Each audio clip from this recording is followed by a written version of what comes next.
सभी को नमस्कार। स्वागत है आप सभी का आपके अपने YouTube platform flight for future में।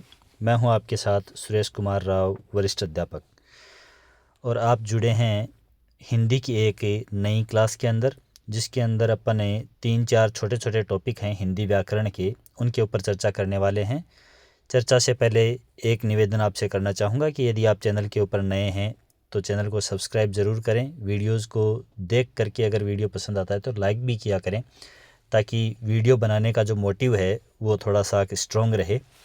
चलिए, आज की क्लास के अंदर अपन बात करने वाले हैं तो हिंदी के अंदर जो वचन हैं, एक वचन, बहुवचन, इसको किस प्रकार से एक दूसरे में कन्वर्ट करते हैं, बदलते कैसे हैं, वचन का रूपांतरण। उसके बाद में कारक जो टॉपिक है उसके बारे में भी आज के वीडियो के अंदर ही अपन चर्चा करेंगे, जिसके अंदर मुख्य रूप से 8 कारक हैं। उन कारकों की, कर्ता है, कर्म है, करण है, अलग अलग कारकों की चर्चा करेंगे।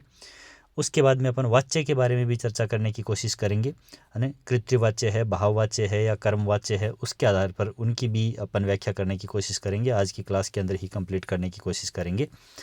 तो जुड़िए और लगातार अंत तक वीडियो के ऊपर बने रहिए। बहुत ही यूज़फुल वीडियो किसी भी कंपटीशन एग्ज़ाम के लिए जिसके अंदर हिंदी व्याकरण पूछी जाती है, उन सभी अभ्यर्थियों के लिए होने वाला है।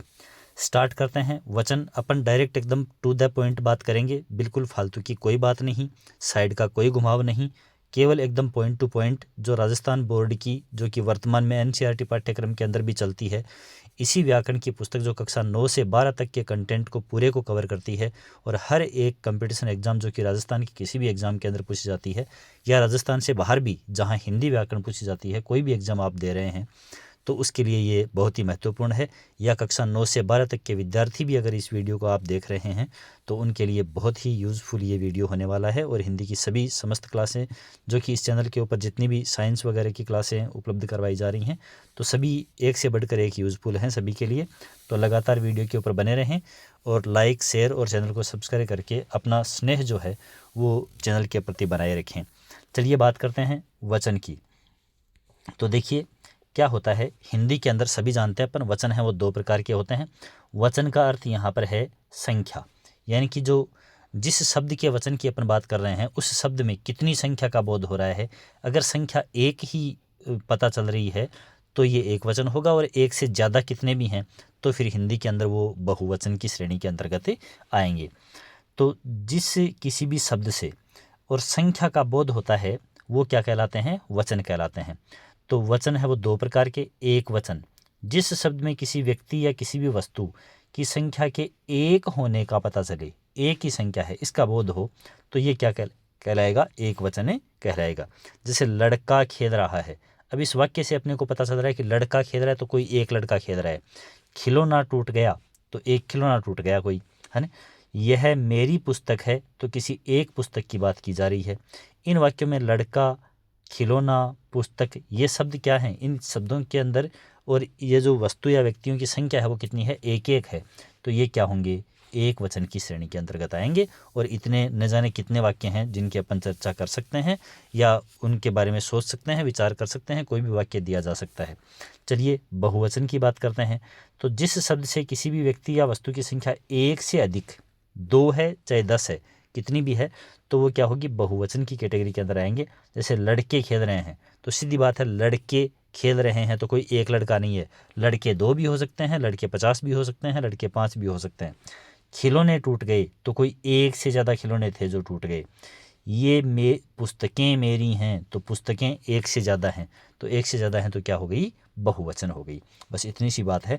अब बात करते हैं अपन अलग अलग वचन हैं उनको किस प्रकार से बदल सकते हैं, एक वचन को बहुवचन बना सकते हैं। क्वेश्चन यही पूछा जा सकता है, कोई शब्द दिया जाता है और शब्द देकर के इसका बहुवचन क्या होगा या इसका एक वचन क्या होगा, इस प्रकार से प्रश्न पूछता है।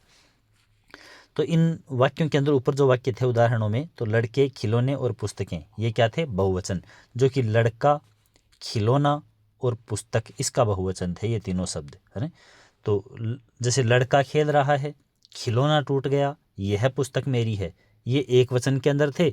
और लड़के खेल रहे हैं, खिलौने टूट गए, या ये पुस्तकें मेरी हैं, तो ये क्या हो गए, बहुवचन हो गए।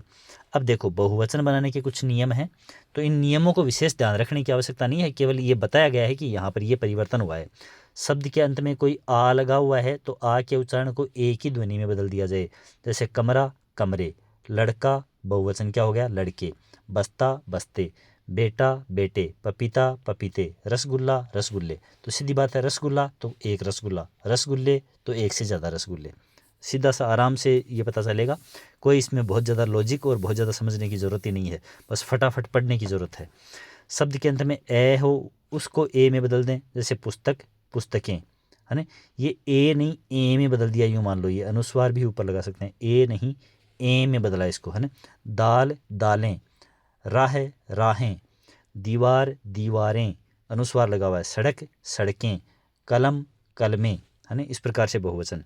शब्द के अंत में आए हुए आ को किस में बदल दें, ए चंद्र बिंदु वाले के अंदर बदल दें, है ना।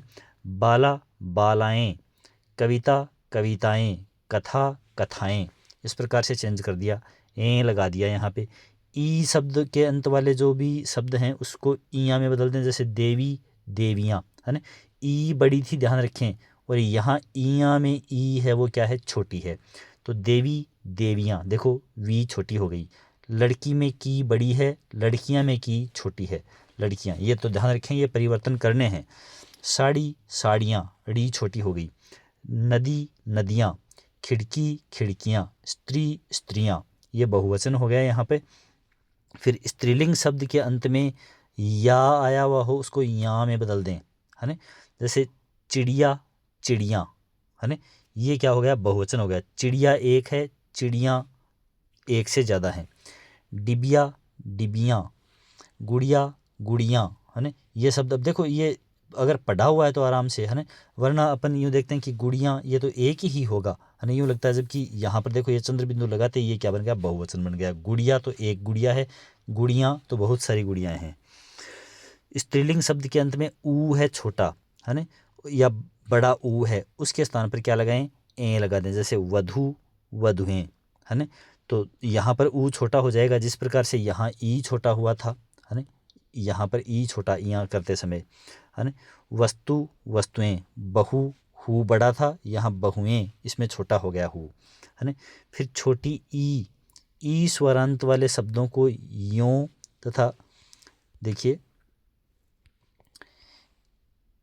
ई स्वरांत वाले शब्दों को यों लगा करके ई की बड़ी मात्रा को छोटी ई में बदल करके और क्या कर दिया जाए, बदल करके भी बहुवचन में बदला जा सकता है।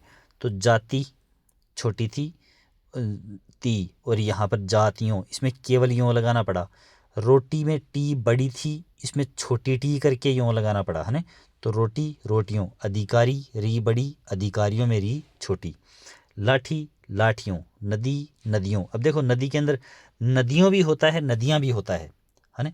गाड़ी गाड़ियों भी होता है, गाड़ियाँ भी होता है ना।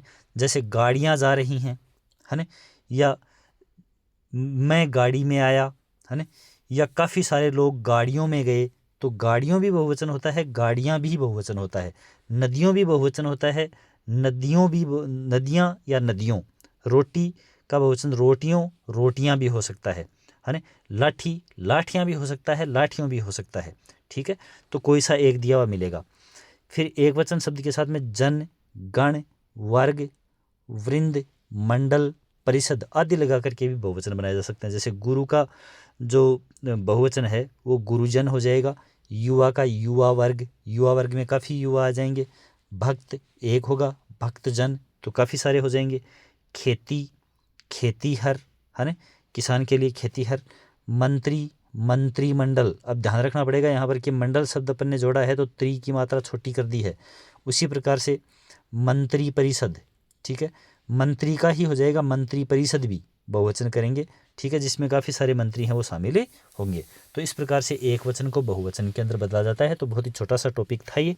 इसके बाद में अपन एक नया टॉपिक स्टार्ट करते हैं इसी के अंदर एक ही क्लास में, कारक, ठीक है, जो महत्वपूर्ण टॉपिक भी है और आसानी से कवर होने वाला टॉपिक भी है। कारक के बारे में चर्चा करेंगे। कारक हैं वो अलग अलग 8 प्रकार के। कारक का अर्थ होता है करने वाला, कारक का अर्थ क्या होता है, करने वाला, ठीक है, या क्रिया का निष्पादक, यानी कि क्रिया को कौन करेगा। यानी क्रिया है वो किसके माध्यम से हो रही है, ठीक है। ये चीज़ तो क्रिया है उसका आश्रय किसके ऊपर है, कर्ता के ऊपर है, कर्म के ऊपर है ना, करण के ऊपर है, अधिकरण में पे पर, ठीक है ना। अलग अलग कौन कौन से इसके अंदर कारक हैं वो शामिल हैं, ये होंगे। तो देखो, जब किसी संज्ञा या सर्वनाम पद का संबंध वाक्य में प्रयुक्त अन्य पदों व क्रिया के साथ जाना जाता है तो उसे क्या कहते हैं, कारक कहते हैं, है ना। क्रिया है वो किस साधन के माध्यम से हो रही है, वही क्या है, कारक है। तो कारक है उसको विभक्ति के आधार पर भी पहचाना जाता है। मुख्य रूप से संस्कृत के अंदर ये अलग अलग विभक्तियां ही चलती हैं। कारक को प्रकट करने के लिए प्रयुक्त किया जाने वाला जो चिन्ह है वो क्या कहलाता है, विभक्ति चिन्ह कहलाता है। विभक्ति को परसर्ग के नाम से भी जानते हैं। ये टॉपिक ऐसे हैं जो अभी अपन पढ़ रहे हैं, ये सारे संस्कृत भाषा के अंदर भी, संस्कृत की व्याकरण को सीखने में भी बहुत ज़्यादा सहायता करते हैं। यदि हिंदी के अंदर ये टॉपिक अच्छे से समझ लिए तो संस्कृत के अंदर समझने में बहुत ज़्यादा अपनी आसानी रहती है। तो हिंदी में कारक हैं वो कितने प्रकार के हैं, 8 प्रकार के हैं, ठीक है। अब देखिए, सबसे पहले है कर्ता कारक। अलग अलग देखेंगे तो 8 कारक रहेंगे जिनको आराम से यूँ याद किया जा सकता है। कर्ता ने पहला कारक है ना, प्रथमा विभक्ति कही जा सकती है। तो कर्ता ने कर्म को करण से संप्रदान के लिए अपादान से अलग होना, है ना। अधिकरण में पे पर संबंध हे अरे ओ, इस प्रकार से संबंध मुख्य रूप से संबंध जब दर्शाया जाएगा तो संबंध क्या है, का के की रा रे, इस प्रकार से है ना, का के की रा रे री, ये संबंध। और उसके बाद में संबोधन है वो हे अरे ओ, ये संबोधन रहेगा, सॉरी है ना, संबंध नहीं संबोधन रहेगा। तो इस प्रकार से अलग अलग 8 हैं वो क्या होंगे, कारक होंगे। सबसे पहले क्रिया को करने वाले व्याकरण में कर्ता कारक है ना। क्रिया को करने वाले को क्या कहते हैं, कर्ता कहते हैं। जो क्रिया करेगा यानी कार्य करेगा उसको कर्ता कहेंगे। कर्ता कारक का चिन्ह है वो ने होता है, जैसा मैंने बताया कर्ता ने, है ना। तो ये क्या होता है, कर्ता कारक का चिन्ह क्या होता है, ने, यानी जिसने कार्य किया। यह संज्ञा अथवा सर्वनाम ही होता है।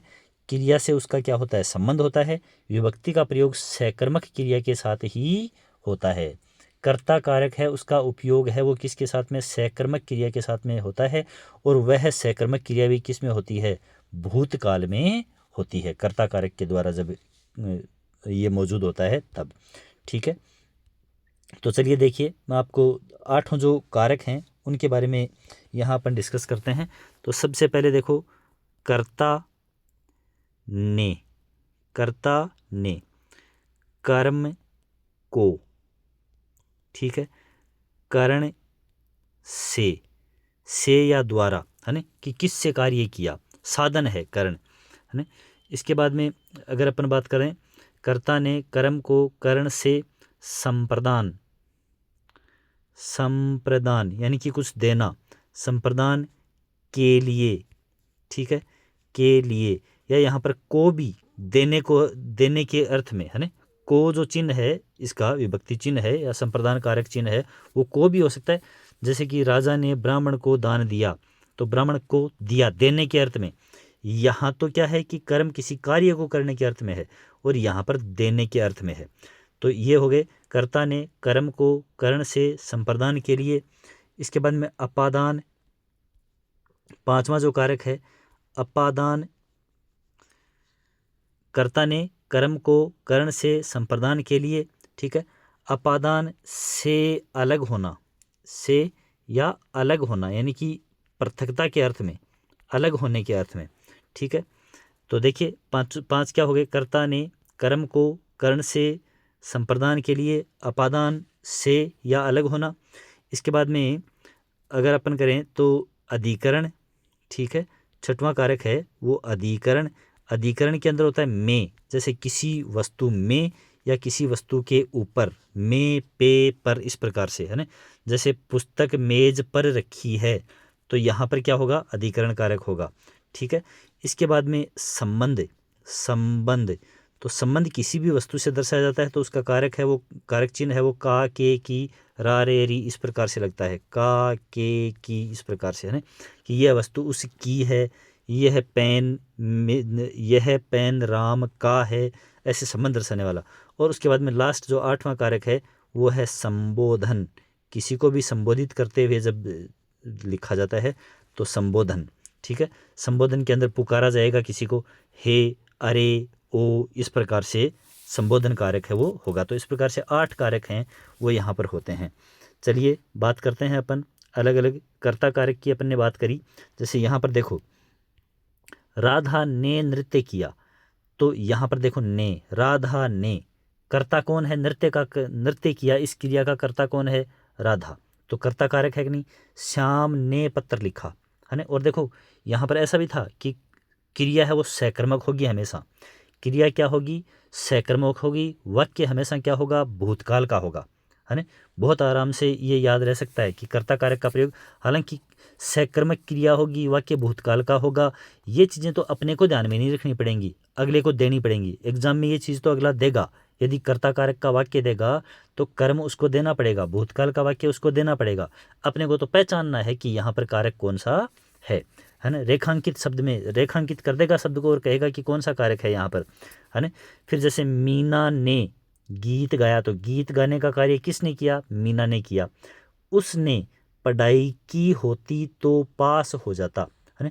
पढ़ाई की होती, किसने, उसने पढ़ाई की होती, तो कर्ता कौन होता, वह, उस, कोई भी व्यक्ति जिसकी चर्चा की जा रही है वह, है ना। लेकिन सेंटेंस दोनों, पढ़ाई की होती भूतकाल में, पास हो जाता भूतकाल में, ठीक है ना। ये तो ये सारे के सारे वाक्य हैं वो क्या होंगे, कर्ता कारक से संबंधित होंगे, जिसमें देखो कर्ता ने, सब में क्या लगा हुआ है, ने लगा हुआ है कर्ता के जस्ट आगे। इसके बाद में अपन बात करते हैं कर्म कारक की, है ना। तो कर्म कारक के अंदर क्या है, यहाँ पर कर्म प्रधान होता है, तो क्रिया यहाँ पर भी क्या होगी, सकर्मक ही होगी मुख्य रूप से, ठीक है ना। कर्म है वो क्या रहेगा, यानी कि क्रिया का फल है वो किसके ऊपर पड़ेगा, कर्म के ऊपर ही पड़ेगा, तो सकर्मक क्रिया ही होगी। कर्म कारक का विभक्ति चिन्ह है वो क्या होता है, को होता है ना। कर्ता ने कर्म को, जैसा मैंने अभी बताया आपको, वो सारे के सारे विभक्ति चिन्ह हैं वो ध्यान रखने होते हैं, पूछ भी लेते हैं। विभक्ति को का प्रयोग केवल सजीव कर्म कारक के साथ ही होता है, ठीक है।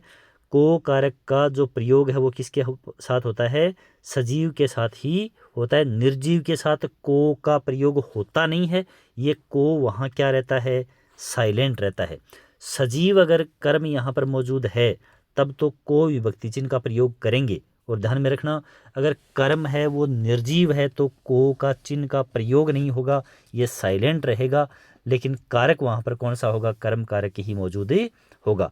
जैसे राधा ने नौकर को बुलाया, है ना। तो यहाँ ने तो क्या है, कर्ता कारक, और को क्या है, कर्म कारक।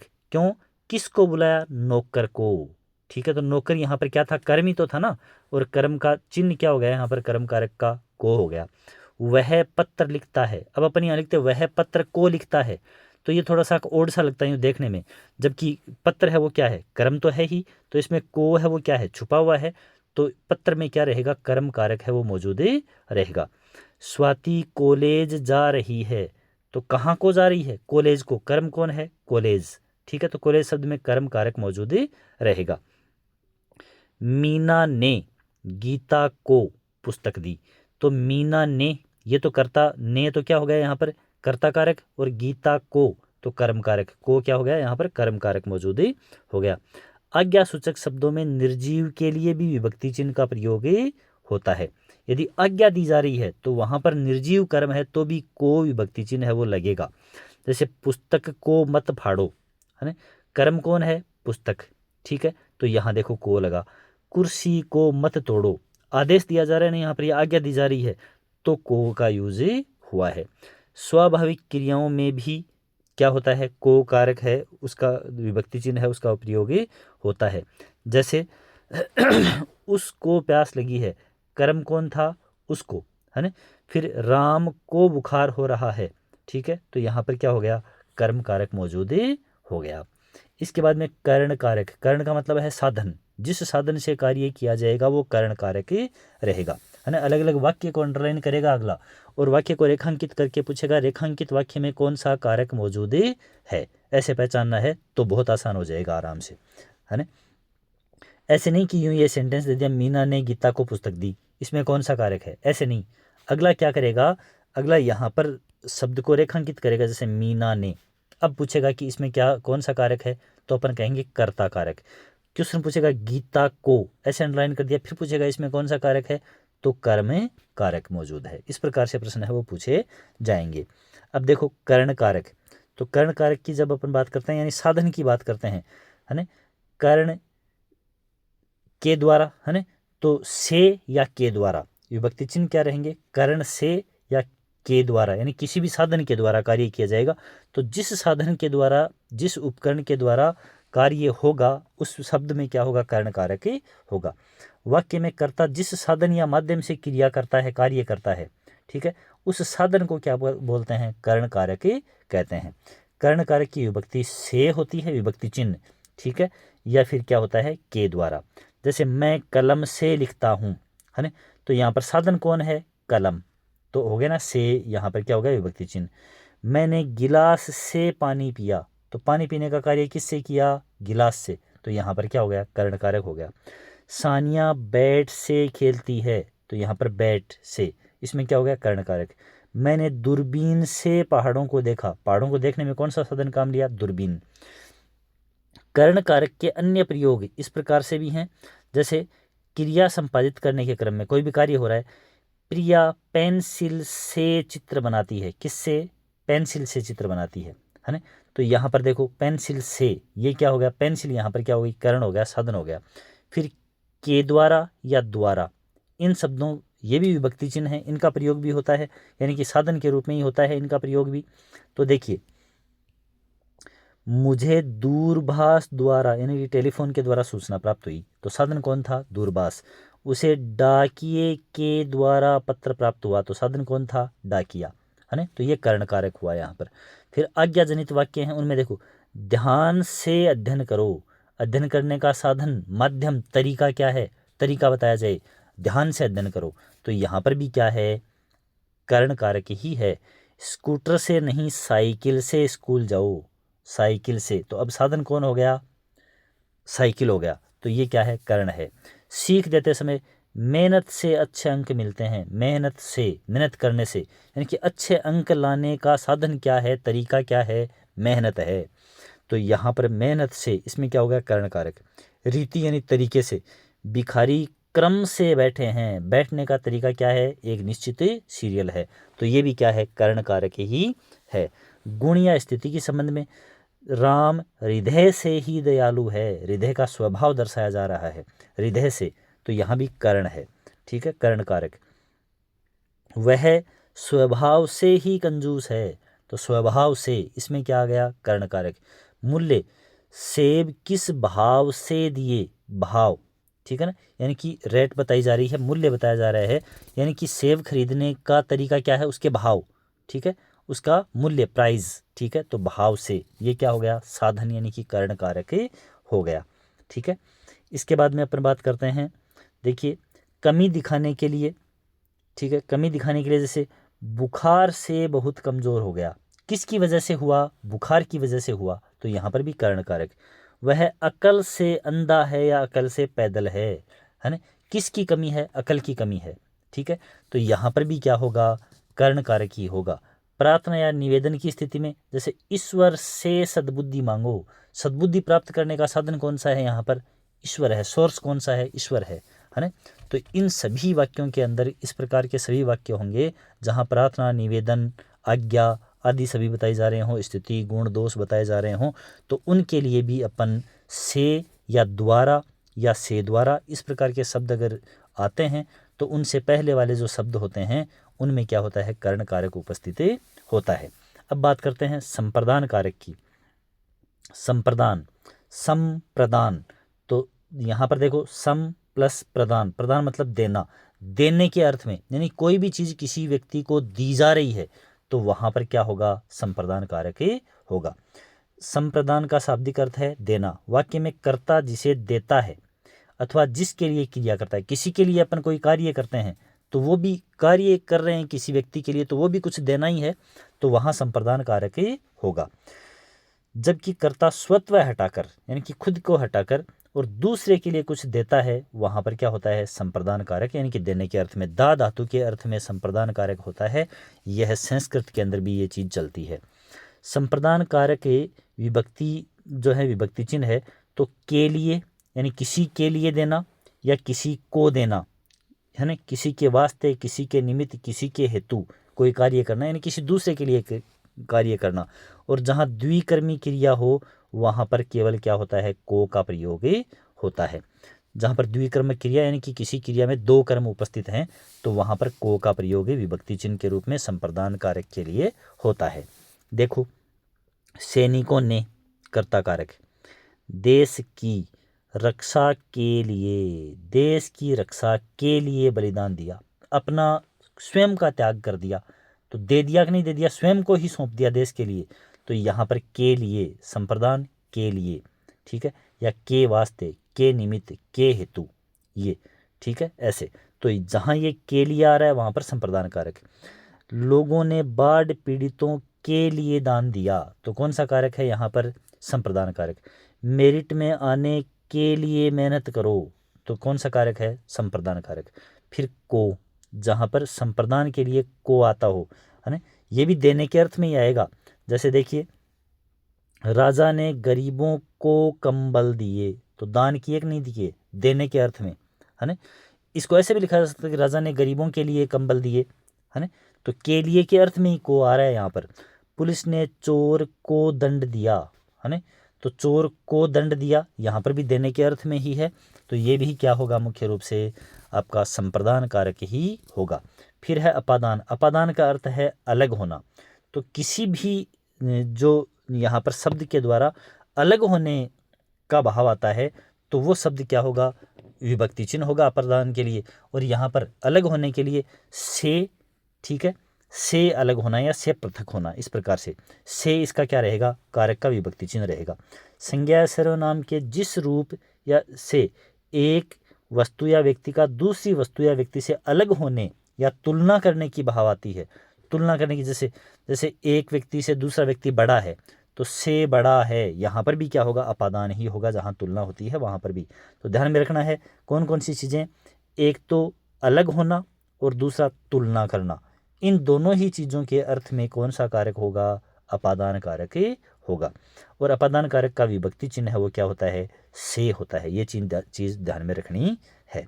अब देखिए, से विभक्ति चिन्ह है वो कर्ण के अंदर भी होता है, लेकिन कर्ण में तो से होता है कार्य करने वाले साधन के साथ में आता है।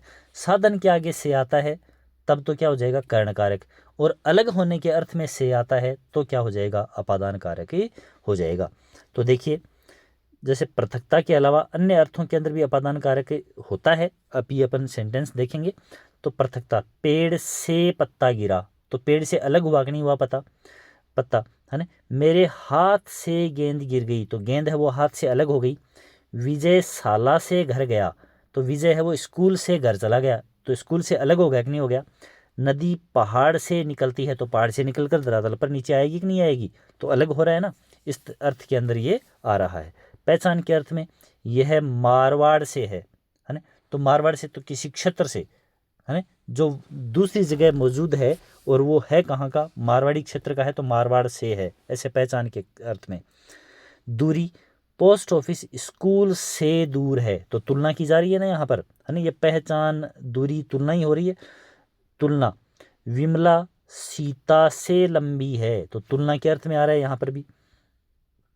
फिर शिक्षा के अर्थ में, जैसे गुरु से शिक्षा ग्रहण करता है, शिष्य गुरु से शिक्षा ग्रहण करता है ना, तो अलग होने के अर्थ में ही यहाँ पर, यानी कि शिक्षा लेने के अर्थ में आ रहा है, तो वहाँ पर भी क्या होता है, अपादान कारक ही होता है। फिर है संबंध कारक, है ना।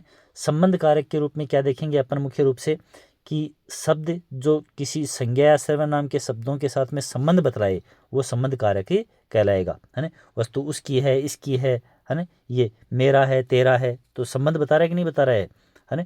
तो यहाँ पर ये का, के, की, रा, रे, री, है ना, ने, नी, ये शब्द आएंगे लेकिन संबंध बताने के अर्थ में। अब ऐसे नहीं कि जैसे अपन तो ने चिन्ह है वो तो कर्ता का भी था, कर्ता ने, ठीक है, अब कहोगे कि ये ने इसमें भी आ गया, लेकिन वहाँ पर तो कार्य करने वाले के अर्थ में आ रहा था ने, और यहाँ पर ने है वो संबंध बताने के अर्थ में आ रहा है। जैसे देखो, अजय की पुस्तक गुम हो गई, तो पुस्तक का संबंध किससे है, अजय से है। ये की किसके अर्थ में आया, संबंध बताने के अर्थ में आया, ठीक है। इसके बाद में अपन देख रहे हैं तो संबंध कारक हो गया संबंध बताने के अर्थ में। फिर आगे अपन देखें कि अपना पर्स संभाल कर रखो, तो अप ना। अब ये ना जो है वो पर्स का संबंध व्यक्ति से बता रहा है, जिसको भी कहा जा रहा है कि अपना पर्स संभाल कर रखो, है ना। ये मेरा चश्मा, तो रा रे री, मेरा चश्मे का संबंध मेरे से यूं हो गया कि नहीं हो गया। विजय अजय का भाई है, तो विजय और अजय में संबंध बता रहा है। फिर अमिताभ बच्चन कवि हरिवंश राय बच्चन के पुत्र हैं, तो हरिवंश राय बच्चन और अमिताभ बच्चन में बाप बेटे का संबंध बताया जा रहा है। मेरी उम्र 50 वर्ष है, मेरी री उम्र 50 वर्ष है, तो यहाँ पर उम्र का और उस व्यक्ति का जिसकी भी उम्र बताई जा रही है उसका संबंध बता रहा है यहाँ पर। यह युवक 30 वर्ष का है, तो युवक और 30 वर्ष की आयु, इनके बीच में संबंध कौन बता रहा है, ये का विभक्ति चिन्ह है वो बता रहा है, तो ये संबंध कारक हो गया यहाँ पर। फिर है कोटि अथवा धातु, यानी कि कैटेगरी बताने के लिए, है ना, वस्तु किसकी बनी हुई है। 5 मिट्टी के घड़े लाओ, है ना, तो घड़े और मिट्टी इसके बीच में संबंध बता रहा है कि घड़ा किसका बना हुआ है, मिट्टी का बना हुआ है। मैंने एक कांसे की कटोरी खरीदी, कटोरी किसकी बनी हुई है, कांसे की बनी हुई है, तो वस्तु का संबंध हो गया। मेरी साड़ी सिल्क की है, तो साड़ी और सिल्क, सिल्क की बनी हुई है, इनमें संबंध बता रहा है कौन, ये की, है ना। तो इस प्रकार से क्या होगा, संबंध कारक यहाँ पर रहेगा। इसके बाद में बात करते हैं अपन कि 5वीं कक्षा के कितने छात्र, तो 5वीं और छात्र कि 5वीं कक्षा और छात्र कितने हैं, तो 5वीं कक्षा के, ये के यहाँ पर किसको दर्शा रहा है, संबंध को बता रहा है। इसके बाद में आपके कितनी संतान है, तो ये के यहाँ पर किसको बता रहा है, संतानों का, और जिस व्यक्ति को पूछा जा रहा है उसके साथ में संबंध बता रहा है। इसके बाद में है, तो ये हो गया संबंध कारक। इसके बाद में अपन देखेंगे अधिकरण। अधिकरण के अंदर मुख्य रूप से धारण करने से संबंधित है, यानी जिसके ऊपर, यूं है ना। तो देखिए वाक्य में प्रयुक्त संज्ञा या सर्वनाम जिस रूप से क्रिया का आधार, है ना, क्रिया को आधार प्रदान करते हैं, कार्य किसके आधार पे हो रहा है उसका, क्रिया के आधार का बोध कराने वाला जो शब्द है वो उसमें क्या होगा, अधिकरण कारक होगा।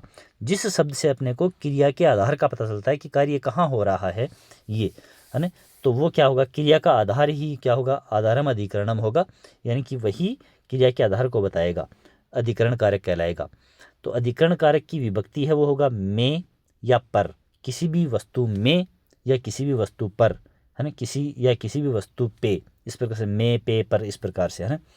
इसका अर्थ है अंदर या भीतर, और पर का अर्थ क्या है, ऊपर, ठीक है, ऐसे।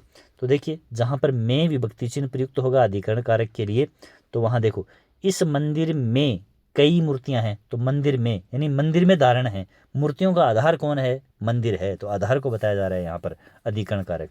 उस कप में चाय है, मेरे पर्स में पैसे व ड्राइविंग लाइसेंस हैं, तो पैसे और ड्राइविंग लाइसेंस है वो किस में धारित हैं, पर्स में धारित हैं, पर्स में हैं। टायर में हवा कम है, बगीचे में छायादार पेड़ हैं, है ना, तो आधार कौन है पेड़ों का, बगीचा, है ना। कभी कभी में का प्रयोग बीच में या मध्य में, मध्य रूप में भी होता है, जैसे राम और श्याम में गहरी दोस्ती है, दोनों में दोस्ती है, तो भी क्या है, अधिकरण, यानी दोस्ती का आधार कौन है, राम और श्याम। भारत की संस्कृति विश्व में विशेष स्थान रखती है, तो यहाँ पर विश्व में विशेष स्थान है ना। पीटी उषा का नाम श्रेष्ठ धावकों में है, तो धावकों में उसकी जगह है ना, आधार है। मेज पर, यहाँ पर के अर्थ में मेज पर पुस्तक रखी है, पेड़ पर चिड़िया बैठी है ना, तो ये क्या होगा, यहाँ पर आधार हो गया चिड़िया के बैठने का, पुस्तक को रखने का, यहाँ पर क्या होगा, अधिकरण कारक होगा। फिर देखिए बहुतों में एक को श्रेष्ठ बताने के लिए, है ना, बहुत सारों में और एक को श्रेष्ठ बताने के लिए भी क्या होता है, अधिकरण कारक होता है। कक्षा में मनीष सबसे बुद्धिमान है, तो सब में से तुलना की जा रही है एक की, है ना, तो क्या हो गया, यहाँ पर भी कक्षा में मनीष का स्थान बताया जा रहा है, आधार बताया जा रहा है। निश्चित समय बताने के लिए परीक्षा समाप्ति की घंटी 3 बजने पर लगेगी, तो घंटी लगने का आधार कौन हो गया, 3 बजना हो गया, ऐसे। प्रति आधे घंटे पर चेतावनी घंटी लगानी है, आधे घंटे पर, तो चेतावनी घंटी लगने का आधार क्या है, आधा घंटा, ऐसे, तो आधार बताया जा रहा है। कदम कदम पर पुलिस का पहरा है, तो यहाँ पर भी क्या है, अधिकरण कारक है। ठीक है, इस प्रकार ये जो कारक हैं। अब आगे देखिए, बहुत से सैनिक सीमा पर तैनात हैं। तो सैनिकों की तैनाती का स्थान कौन है? सीमा, यानी आधार ये है, बाउंड्रीज, बॉर्डर। हमें अपनी जुबान पर अटल रहना चाहिए, जुबान के ऊपर, है ना, बात का आधार। जल्दीबाजी बतलाने के लिए वह तो घोड़े पर सवार होकर आता है। घोड़े पर सवार होकर आने का मतलब कि जल्दी चलने का आधार, है ना। तो तुलना की यहाँ पर उसकी स्पीड की तुलना की जा रही है, जल्दीबाजी की तुलना की जा रही है।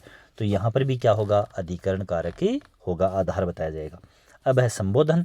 तो संबोधन तो किसी भी व्यक्ति को अपन जिन शब्दों से पुकारते हैं वो क्या है? संबोधन के कारक चिन्ह है, विभक्ति चिन्ह है। वाक्य में जब किसी संज्ञा को पुकारा जाए या संबोधित किया जाए उसे संबोधन कारक कहते हैं। संबोधन में पुकारने, बुलाने अथवा सावधान करने का क्या होता है? भाव होता है, अर्थ होता है। संबोधन के विभक्ति चिन्ह हे, ओ, अरे, ये पुकारने का, जो पुकारने के लिए अपन किसी भी व्यक्ति को पुकारते हैं तो इन्हीं शब्दों के द्वारा काम में लेते हैं। हे भगवान, कैसा जमाना आ गया, तो भगवान को पुकारा जा रहा है। हे ईश्वर, मेरा पोता कहाँ गया, ईश्वर से प्रार्थना की जा रही है। अरे अरे, ये क्या कर रहे हो, किसी को टोका जा रहा है, सावधान किया जा रहा है। अरे अरे, है ना, ये। अरे गुरुजी, आप इधर कैसे, तो यहाँ पर भी गुरुजी को क्या किया जा रहा है? पुकारा जा रहा है, संबोधित किया जा रहा है। इसके बाद में देखिए, अरे बच्चों शोर मत करो, है ना। तो यहाँ पर भी उनको संबोधित किया जा रहा है। ओ खिलौने वाले, बतलाना कैसे खिलौने लाए हो, तो उसको आवाज़ दे करके पुकारा जा रहा है। ओ भाई, कहाँ भागे जा रहे हो, तो उसको पुकारा जा रहा है, यानी कि संबोधित किया जा रहा है। ठीक है, तो इस प्रकार से ये जो संबंध कारक है, संबोधन कारक है, उसके अंदर संबोधन शब्दों से हे, ओ, अरे आदि के द्वारा उनको पुकारा जाता है सामने वाले को, वहाँ पर संबोधन कारक होता है। अब देखिए यहाँ पर कुछ कारक हैं, उनके अंदर जो चिन्ह होते हैं, कारक चिन्ह, वो समान होते हैं। तो फिर पता कैसे चलता है? देखो, कर्म संप्रदान कारक में अंतर। कर्म कारक और संप्रदान कारक, यानी संप्रदान कारक में किसी को दिया जाता है तो कारक चिन्ह है वो को यूज होता है, और कर्म में भी को यूज होता है। लेकिन देखो, कर्म कारक में को का भाव कर्म के ऊपर पड़ता है। ठीक है, जबकि संप्रदान कारक में को विभक्ति है, उसमें कर्म को कुछ प्राप्त होता है, कर्म को कुछ प्राप्त होता है, यानी कि देने के अर्थ में। यहाँ पर जब देने के अर्थ में को आता है तब तो संप्रदान कारक है, और केवल कर्म है उसको बताने के लिए कर्म के ऊपर प्रभाव पड़ता है। यानी कि मुख्य रूप से यूं कहा जा सकता है कि यहाँ पर जो सकर्मक क्रिया है वो यूज होती है, और कर्म के ऊपर ही क्रिया का प्रभाव पड़ता है। तो वहाँ को है वो किस में होगा? कर्म कारक के रूप में उपयोग आएगा। कर्म कारक में को विभक्ति का फल कर्म के ऊपर ही होता है। सीधी बात है कि क्रिया का प्रभाव है वो किसके ऊपर पड़ रहा है? कर्म के ऊपर पड़ रहा है, तब तो को है वो कर्म कारक के रूप में है। और अगर देने के अर्थ में है, देखो संप्रदान कारक में को विभक्ति कर्ता द्वारा देने का भाव होता है। तो सीधी सीधी अपने को यही ध्यान में रखना है कि जब वाक्य में कोई वस्तु देने का भाव प्रकट हो रहा है और वहाँ कोई विभक्ति चिन्ह काम में है, तब तो है संप्रदान। और अगर देने का भाव प्रकट नहीं हो रहा तो फिर क्या है? कर्म कारक है। ये हो गया। इसके बाद में कर्ण कारक और अप्रदान कारक में अंतर, है ना। देखो, कर्ण से, वहाँ भी से चिन्ह हो रहा है, काम में आ रहा है, और अपादान से वहाँ भी हो रहा है। अब देखो, जहाँ से काम में आ रहा है और वहाँ पर कोई साधन, अपन किसी हथियार, किसी उपकरण, किसी जरिए, किसी तरीके की बात कर रहे हैं, तब तो है कर्ण कारक। और अलग होने के अर्थ में आ रहा है से, तब है अपादान कारक। तो अपने को तो ध्यान में क्या रखना है कि साधन है तब तो कर्ण है, और अलग होना है तो अपादान है। बस इतना सा ध्यान में रखना है। तो देखिए किस प्रकार से मुख्य रूप से अपन देखते हैं कि कर्ण कारक में तो से है वो क्रिया के साधन का भाव प्रकट करता है, जबकि अपादान में अलग होने का भाव प्रकट होता है। कर्ण कारक से क्रिया का फल प्राप्त होता है, ठीक है, जबकि अपादान कारक से क्या होती है? तुलना होती है, दूरी होती है, डरना, सीखना आदि का भाव, यानी कि अलग होने का भाव या सीखने का, दूरी का, डरने का, ये भाव ही प्रकट होते हैं। ठीक है, साधन जहाँ पर है वहाँ पर कर्ण है, अलग होने का, तुलना करने का, छोटा बड़ा दिखाने का, दूरी दिखाने का, है ना, ये जहाँ पर कोई भाव है वहाँ पर क्या है? आपका अपादान कारक है। इसके बाद में संज्ञाओं की कारक रचना, संज्ञाएं जो हैं उससे कारक किस प्रकार से बनेंगे। तो देखिए संज्ञाओं की कारक रचना, यहाँ पर देखिए क्या है, संस्कृत से भिन्न एकारांत पुल्लिंग संज्ञा। एकारांत का मतलब यह है कि कोई पुल्लिंग संज्ञा है और ए से उसका अंत होता है, तो उसके वचन में अंत में आ लगा करके आकार को यानी आ ध्वनि को ए ध्वनि के अंदर परिवर्तित कर दिया जाता है, तो क्या बन जाते हैं कारक। जैसे घोड़ा, उससे लिख दिया घोड़े ने, घोड़े को, घोड़े से, है ना। जैसे देखो घोड़ा शब्द है तो एक संज्ञा है, अब इसको अलग अलग कारक चिन्हों में कैसे बदल जाता है ना। जैसे यूं कहें कि घोड़े ने छलांग लगाई, तो यहाँ पर क्या हो गया, घोड़ा कर्ता और कर्ता कारक हो गया कि नहीं हो गया, ठीक है। फिर जैसे अपन यूं कहें कि राजेश ने घोड़े को पीटा या घोड़े को बांधा, तो कर्म है घोड़ा और यहाँ पर क्या हो गया घोड़े को, है ना, ये कर्म कारक हो गया। वैसे अगर अपन यूं कहें कि राजेश ने घोड़े को घास दी, है ना, तो यहाँ पर ये क्या हो गया संप्रदान हो गया, ठीक है, देने के अर्थ में। फिर वह घोड़े से बाजार गया, तो यहाँ पर घोड़ा क्या हो गया करण कारक हो गया। तो ऐसे अलग अलग क्या बन सकते हैं, देखो घोड़े से बाजार गया, देखो अपन कहें कि राजेश घोड़े से बाजार गया तब तो कर्ण कारक हो गया, और अपन कहते हैं कि राजेश दौड़ते हुए घोड़े से गिर गया, तो घोड़े से गिर गया तो अलग हो गया, यहाँ पर से है वो किसके रूप में हो गया अपादान कारक के रूप में हो गया। तो इस प्रकार से अपन क्या कर सकते हैं, संज्ञा है उससे कारक की रचना कर सकते हैं अलग अलग। संस्कृत में भिन्न शब्दों में विभक्ति का प्रयोग होने पर संज्ञाओं के बहुवचनात्मक रूपों के साथ ओ या यों प्रत्यय जोड़ते हैं तो भी क्या बन जाते हैं कारक ही बनते हैं। जैसे गधे है, तो गधे शब्द से गधों ने, गधों को, गधों से, वही यहाँ पर कर्ता कर्म कारक या संप्रदान कारक हैं वो हो सकते हैं। जैसे डाली शब्द है, उससे डालियों ने, डालियों को, डालियों से, ऐसे क्या बन सकते हैं कारक बन सकते हैं। संबोधन कारक के बहुवचन के अंत में ओ जोड़ते हैं कारक बनाने के लिए। जैसे नर नरो, लड़का लड़को, है ना, अपन कह सकते हैं कि अरे लड़को इधर आओ, है ना, तो ऐसे ओ जोड़ करके। छात्र, अरे छात्रों इधर आना, है ना, अरे छात्रों बैठ जाओ। तो इस प्रकार से छात्रों शब्द है वो किसके रूप में चला जाता है, संबोधन कारक के रूप में चला जाता है। तो इस प्रकार से संज्ञा शब्द हैं उससे कारक की रचना है वो की जा सकती है। इसके बाद में अपन बात करते हैं कि काल, है ना, अलग अलग समय को बताने के लिए, ठीक है। तो हिंदी के अंदर काल हैं वो कितने प्रकार के होते हैं, 3 प्रकार के होते हैं। तो देखिए इसकी भी चर्चा कर लेते हैं लगे हाथ अपन। अब देखिए काल का अर्थ है समय, यानी कि कार्य है वो कब हो रहा है उसके समय को, क्रिया के जिस रूप में उसके होने का समय मालूम होता है उसे ही क्या कहते हैं काल कहते हैं। काल के इस रूप से क्रिया की पूर्णता, अपूर्णता, साथ ही संपन्न होने के समय का भी पता चलता है कि कार्य पूरा हो गया या चल रहा है या भविष्य में होगा। पूरा हो गया है भूतकाल में तब तो पूर्णता है, और वर्तमान में है तो फिर वो अपूर्ण है। तो देखिए भूतकाल, वर्तमान काल और भविष्यत काल, ऐसे 3 प्रकार के काल होते हैं, यानी कि क्रिया होने का समय निर्धारित होता है इन 3 प्रकार से। सबसे पहले अपन बात करते हैं भूतकाल। तो भूतकाल का अर्थ है बीता हुआ समय, सभी जानते हैं अपन पास्ट, ठीक है। वाक्य में जिस क्रिया के रूप से बीते हुए समय का होना पाया जाता है वो भूतकाल कहलाता है। यह क्रिया व्यापार की समाप्ति बतलाने के रूप में काम में आती है। भूतकाल के भेद, भूतकाल अलग अलग कितने प्रकार का है, तो सामान्य, संदिग्ध, हेतु, मध्य हेतु, आसन भूतकाल, ठीक है। इस प्रकार से अलग अलग इसके क्या हैं प्रकार हैं। तो देखिए भूतकाल के भेद, सामान्य भूतकाल, संदिग्ध भूतकाल, हेतु हेतुमद भूतकाल, आसन भूतकाल, पूर्ण भूतकाल, अपूर्ण भूतकाल। अब देखो ये क्या, सामान्य भूतकाल में तो सिंपल ये है ही पास्ट, जैसे अविनाश ने गाना गाया, है ना, तो गाना गाया, ठीक है, कब गाया, अब से पहले गाया तो सामान्य भूतकाल। गाड़ी जा चुकी थी, है ना, वह स्टेशन पर पहुंचा तब गाड़ी जा चुकी थी, तो गाड़ी जा चुकी थी पास्ट में चला गया।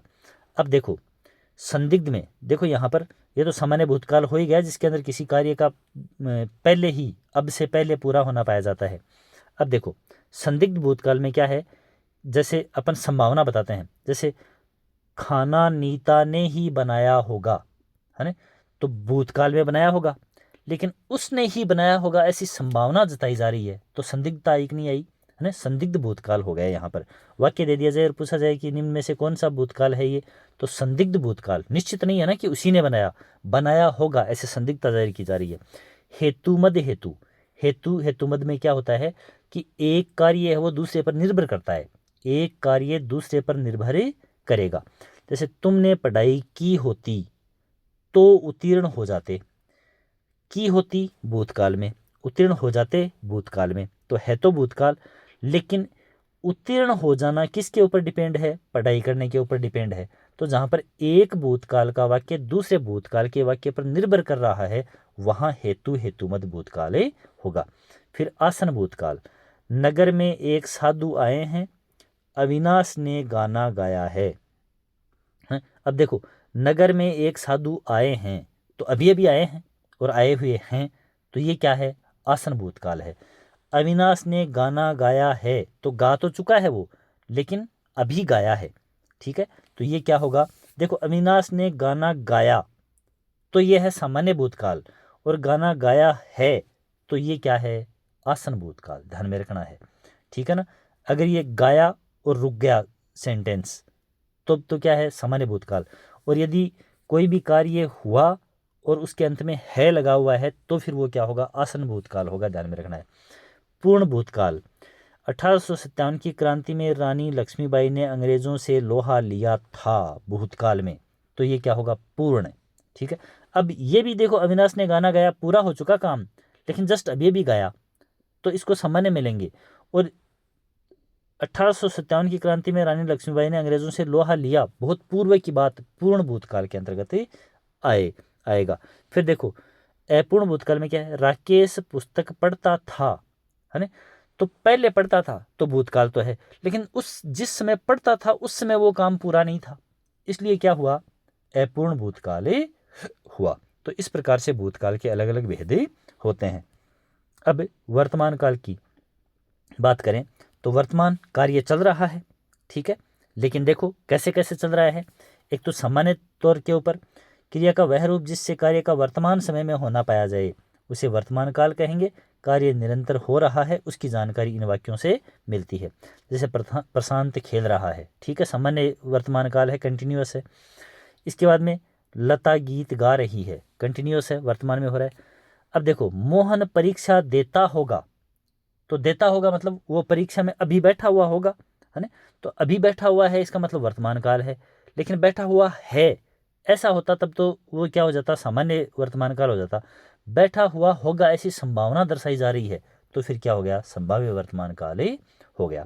और सीधी सीधी बात है, परीक्षा देता होगा तो संभावना हो गई। अब देता होगा तो भूतकाल में थोड़ी ना देता होगा, या भविष्य में थोड़ी देता होगा, वर्तमान में देता होगा। इस प्रकार से आज्ञा के लिए, तुम यह पाठ पढ़ो, कब पढ़ो, अभी पढ़ो, तो वर्तमान काल हो गया, ठीक है, और आज्ञा दी जा रही है। अब मैं चलूं, यानी यहाँ से क्या ली जा रही है, अनुमति ली जा रही है, तो भी ये क्या है, आज्ञार्थक वर्तमान काल है।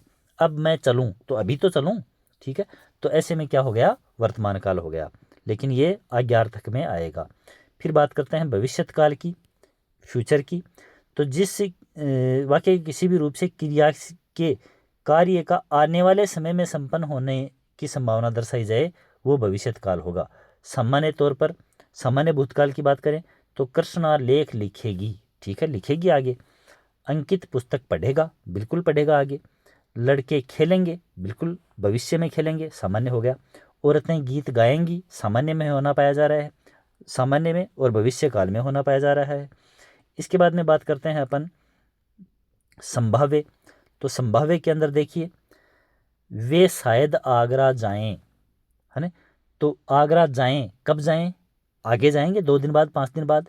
और शायद तो संभावना। कदाचित आज सोमेंद्र आए, हो सकता है कि वो आए, शाम को 5 बजे आए, 7 बजे आए, कभी भी आए, है ना। तो ये क्या है, संभाव्य भविष्यत काल। आप वहाँ अवश्य जाइएगा, अपन कहीं जाने के लिए कह रहे हैं किसी व्यक्ति को, तो वो भविष्य में जाएगा और आज्ञा दे रहे हैं, तो आज्ञार्थक भविष्यत काल हो गया, है ना। तो देखिए वर्तमान काल और भविष्यत काल हैं, उसके तो 3 प्रकार हैं, सामान्य, संभाव्य और आज्ञार्थ।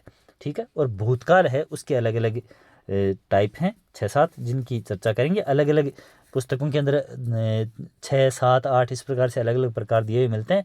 उनके ऊपर बहुत ज़्यादा जाने की ज़रूरत होती नहीं है, लेकिन भूतकाल के जो पार्ट्स हैं उनको थोड़ा सा वाक्य को देखने के ऊपर वो समझ में आ जाते हैं, ठीक है। ये है, अब तुमको जाना ही होगा, तो क्या दी जा रही है, आज्ञा दी जा रही है, और इन फ्यूचर कार्य करने के लिए दी जा रही है ये। इसके बाद में बात करते हैं वाच्य की, वॉइस की, है ना, वाच्य। तो इसमें क्या है कि क्रिया है, ठीक है, वो क्रिया किस चीज़ के ऊपर डिपेंड कर रही है। क्रिया है, उसके साथ में वाक्य के कौन से अंग की प्रधानता है, कर्ता की प्रधानता है या कर्म की है या भाव की है। तो उसके आधार पर वाच्य यानी कि वॉइस है वो 3 प्रकार की हैं हिंदी के अंदर, ठीक है। तो कर्ता, कर्म और भाव, इन 3 चीज़ों को ध्यान में रखना है वाच्य पढ़ते समय, कर्ता, कर्म और भाव, बस उसके बाद क्लियर है। इससे क्रिया का उद्देश्य ज्ञात होता है। ये चीज़, ये लाइन पूछी जाने वाली है कि वाच्य से किस बात का पता चलता है, तो क्रिया के उद्देश्य का पता चलता है। वाच्य से क्रिया के उद्देश्य का पता चलता है। अंग्रेजी में वाच्य को क्या बोलते हैं, वॉइस बोलते हैं। वाच्य 3 प्रकार के होते हैं। कृत्रिवाच्य, जिसमें क्रिया है वो किस पर डिपेंड करती है, कर्ता पे डिपेंड करेगी। क्रिया का प्रभाव किस पर पड़ेगा, कर्म पर, तो कर्मवाच्य। क्रिया से किसका पता चलेगा, भाव का पता चलेगा, वाक्य का भाव प्रधान वाक्य होगा तो भाववाच्य हो गया, ठीक है। तो कृत्रिवाच्य, कर्मवाच्य और भाववाच्य। चलिए बात करते हैं कृत्रिवाच्य की।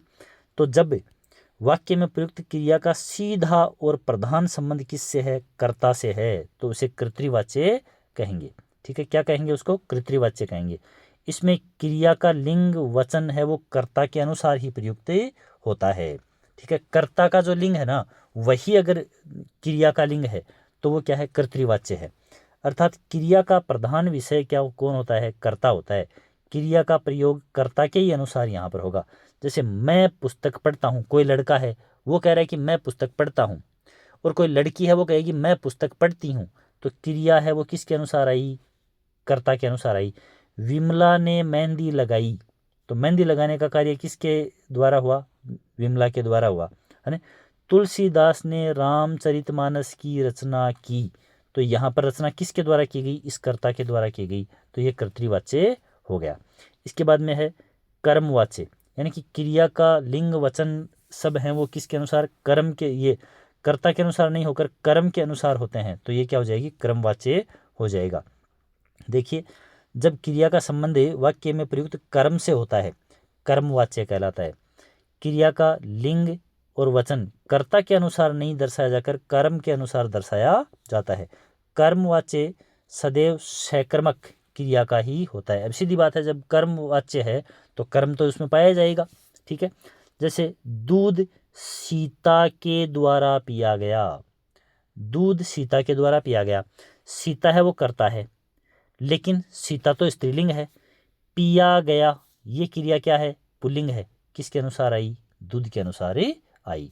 दूध यहाँ पर क्या है, कर्म है, ठीक है।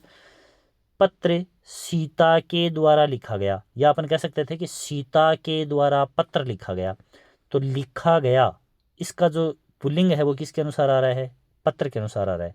अब देखो, मिठाई मनोज के द्वारा खाई गई, खाई गई ये स्त्रीलिंग में है, मनोज करता है ये तो पुल्लिंग है, तो किसके अनुसार आई, ये मिठाई शब्द के अनुसार क्रिया आई, और मिठाई शब्द क्या है, कर्म है, तो कर्मवाच्य हो गया यहाँ पर।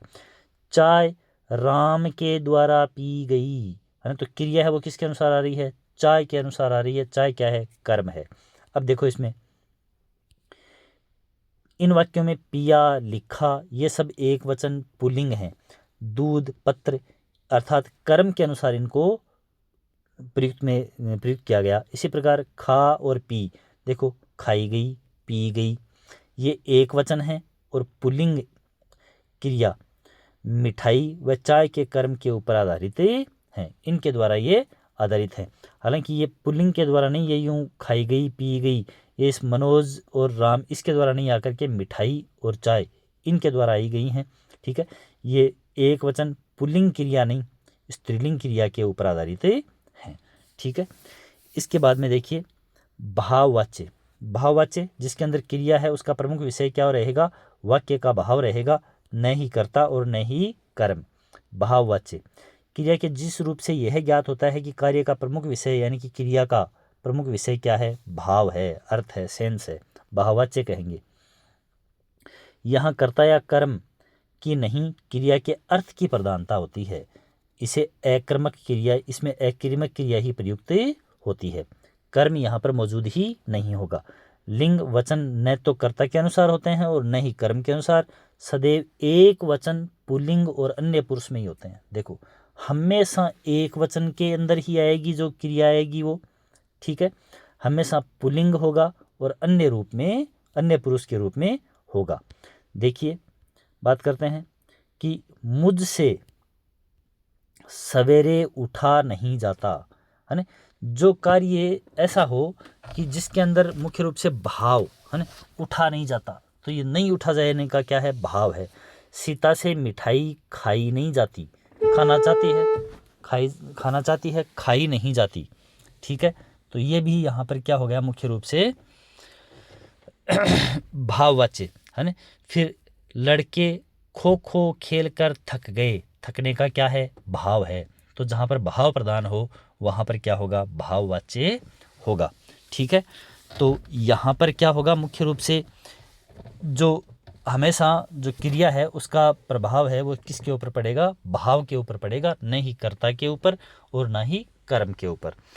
इसके बाद में अपन बात करते हैं, कुछ यहाँ पर ऑब्जेक्टिव क्वेश्चन दिए जा रहे हैं, उनकी भी लगे हाथ बात कर लेते हैं। तो देखिए, प्रैक्टिस भी हो जाएगी और बहुत ही ऑथराइज्ड प्रश्न है। तो देखिए, सबसे पहले निम्नलिखित में पुल्लिंग शब्द कौन सा है, तो हिंदी, दही, पूर्णिमा, चांद। देखो, वैसे जो पुस्तकें होती हैं अलग अलग, वो पुस्तक स्त्रीलिंग होती हैं। फिर तिथियां स्त्रीलिंग होती हैं। धातुएं कुछ पुल्लिंग होती हैं, कुछ स्त्रीलिंग भी, जैसे सोना है, लोहा है, वो पुल्लिंग है, लेकिन चांदी है वो स्त्रीलिंग होती है। दही यहाँ पर क्या है, पुल्लिंग है, ठीक है। तो ब आंसर हो जाएगा। फिर कौन सा शब्द स्त्रीलिंग नहीं है, स्त्रीलिंग नहीं है, तो देखो, छात्रा है स्त्रीलिंग, पृथ्वी स्त्रीलिंग है, वधु स्त्रीलिंग है, जीवन शब्द है वो क्या है, यहाँ पर पुल्लिंग है। तो ये आंसर क्या हो जाएगा, द।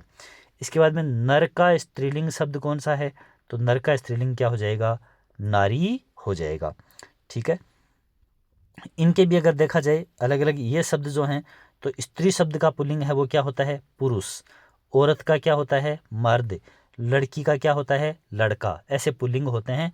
नर शब्द जो पुल्लिंग है इसका स्त्रीलिंग क्या होता है, नारी। तो आंसर क्या हो जाएगा, नारी। वीर शब्द का स्त्रीलिंग क्या होता है, तो वीर का स्त्रीलिंग होता है वीरांगना। वीर का स्त्रीलिंग क्या होगा, वीरांगना। युवती का पुल्लिंग शब्द क्या होगा, तो युवती का पुल्लिंग शब्द क्या होगा, युवक होगा।